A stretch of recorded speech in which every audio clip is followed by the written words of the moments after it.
Dangerous questions.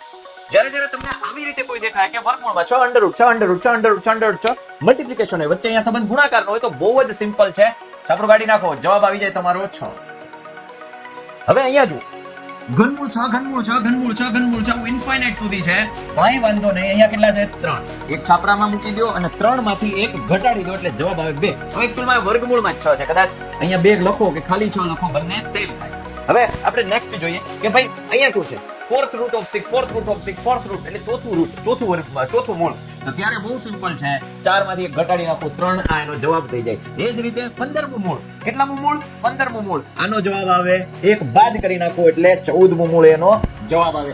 એવી જ રીતે દીકરાઓ 21મું મૂળ, 21મું મૂળ, બહુ જ સિમ્પલ ભાઈ, બહુ જ સિમ્પલ. 20 એક બાદ કરી નાખો, હવે તમને આ જવાબ ચોક્કસથી આવડશે. જરૂરથી કમેન્ટ સેક્શનમાં જણાવજો. અને આવી જ રીતે ટિપ્સ આપવા માટે ફરી પાછો મળતો રહીશ, જોતા રહેજો અમારી channel. Thank you so much.